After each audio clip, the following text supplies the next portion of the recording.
Harrison Dangler. Hi, I'm Clint Eastwood, and I'm a Harrison Hellraiser. You got that? Okay. Reverse engineering the news. It's now time for the latest news nasty.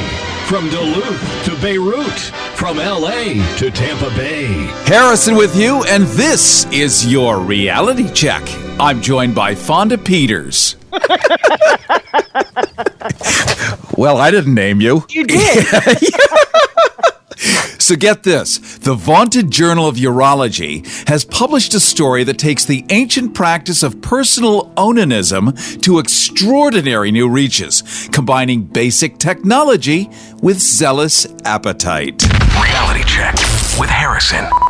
Let's now travel to Westchester, Pennsylvania, where Dr. William Morton tells us about a 40-year-old patient who entered the emergency room, pale, feverish, and extremely uncomfortable.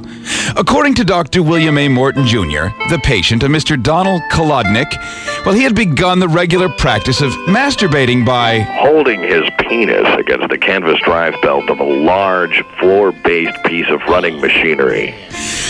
Apparently, as the excitable Mr. Kolodnik approached orgasm, he lost his concentration and leaned just a bit too close to the belt, when suddenly his naughty bits became caught between the pulley wheel and drive belt.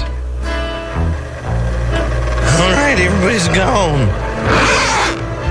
Here we go. Oh, yeah. You and me and you, baby. Me and you. Oh, yeah.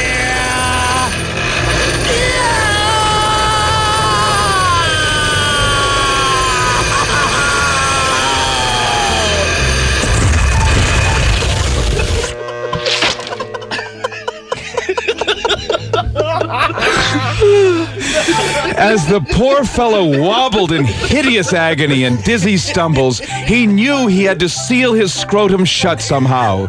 So in a fit of Thomas Edison-like genius, he picked up a heavy-duty compressor staple gun and fired 8 1-inch steel wallboard staples directly into his scrotum.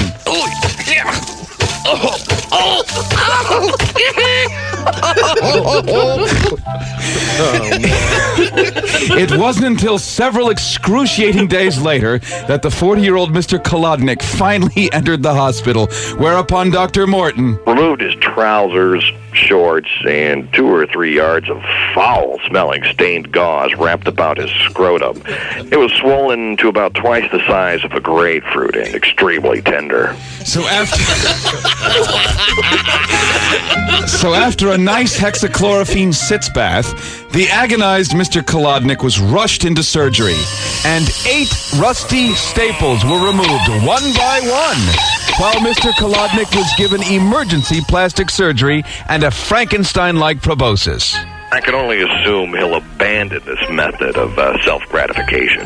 Let us hope so indeed. And change his name from Kolodnik. That was his first mistake, keeping that name. Jeez. Actually, we should ask the authority.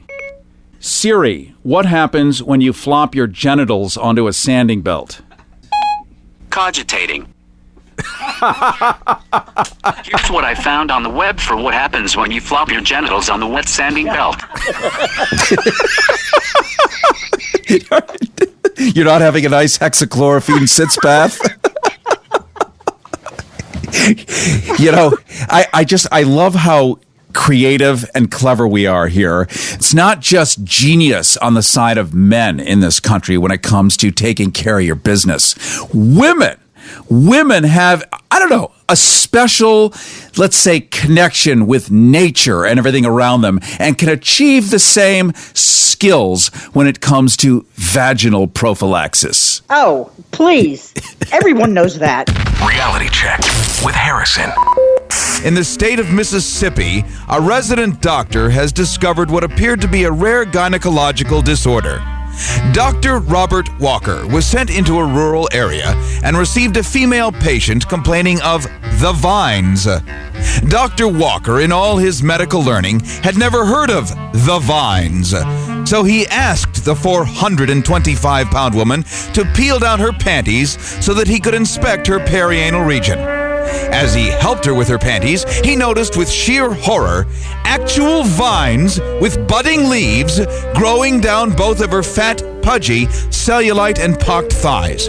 Shocked and aghast, he recoiled in stunned and utter disbelief, for there before him was a cluster of living vegetation sprouting from the woman's reddened inguinus. I have the vines. Yes, madam, all right, if you just remove your panties. I need help. All right, of course.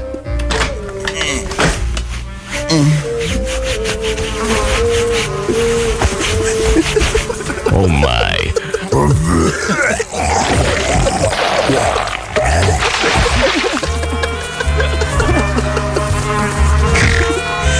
Upon closer examination, Dr. Walker realized that the woman had had a uterine prolapse, a condition in which her uterus had dropped, hanging perilously close to her vulva, a condition not infrequent to both the elderly or women who have had many children. But what about the vines, you ask? The woman's grandmother had told her that the remedy could be found by plucking a sweet potato from the ground and inserting it into the offending canal, as a sweet potato somewhat resembles a medical instrument called a pessary, which is used for the same purpose. But after an entire month's time of internal heat and moisture, the sweet potato had germinated and blossomed with a maddening appetite. And of course, on the other end, were the roots feeding off her prolapsed uterus. Dr. Walker, horrified by the Great Vegetable Rebellion, performed an emergency manual disimpaction and plucked the sprouting fruit from the woman's engorged vaginal canal. All right, I will now remove the offending sweet potato. You might feel a little pressure as I pull. Okay. Okay.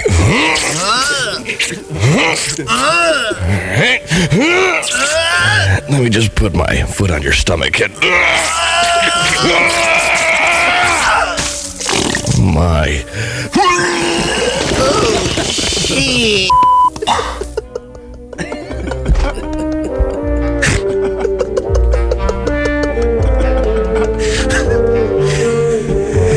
Vegetables should be left to one's grocer. And instead, one should always seek medical advice immediately should one notice a case of the vines. These home remedies may not always be the cure of choice. You know that's right. Oh my God. You lost me at engorged something. Vulva. There we go.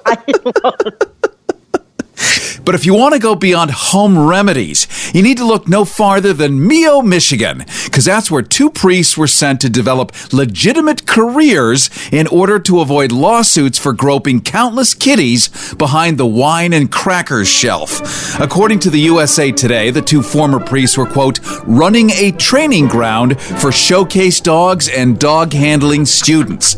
And it was there that the two dog handlers used a couple of beribboned Pomeranians as bait for some teenaged girl dog lovers who took interest in their canines. But the nefarious dog handlers are now charged with inappropriate conduct and are also being sued by animal rights groups for myriad debauches which have yet to be discovered. Only in America. Dog handler McCrae. Oh, Father! No! Dog trainer Matthias, that's right. That's me. You know, we sure have been working a lot of jobs lately. Well, you know, we can't be priests for the rest of our lives. We have not, got a career. We're not priests anymore because that would be offensive. We're not offensive now here. Not a bit. Oh, heel! Damn it! Damn it! Stop beating that poodle! Damn it! Stop kicking that poodle! Oh, that's an Irish setter. It's a beautiful dog. Oh, I'm sorry, I forgot he's Irish. I'm sorry. Will you sober up and stop kissing that beast? Will you stop sticking your tongue in that dog's throat? Yeah, hey, that's good. You want to try that? Uh-oh. I know that look when your eyes start popping out. Down the road there, you see what I'm saying? Oh, it's teenagers. Oh, a couple of hot little honeys. Little chicken. Little girls. Hey, honey. Over here. I want you to look at Beefy and Martini, our two Pomeranians. We have a couple of dogs here for you, baby. Oh, come here. With big pink tongues. Oh, that's right. They're not coming over. What should we do? I don't know, but I want to watch that poodle hump your leg. Okay, here he goes. Here. Ooh, you gotta tuck him into it here. Just start scratching his leg like this. There, by his belly. He likes that. Look at that. It looks like a little lipstick dispenser, doesn't it? Oh, that's chapstick. Here, put some on your lips. Pink crayon, a Crayola. All right, he's going now. I look like Marilyn Monroe now. Oh, he's got my leg. He's going to town here. Like this. Hey, I kind of like this. Hey. Oh, he's tearing your robe.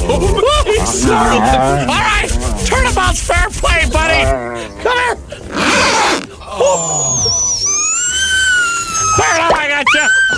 Party showed me this one. Oh, he's howling, hey? There's nothing like a day at the park. A man, a boy and his dog. Let's go find a boy. Ooh, Harry. Listen, while it's still legal. This is Harrison.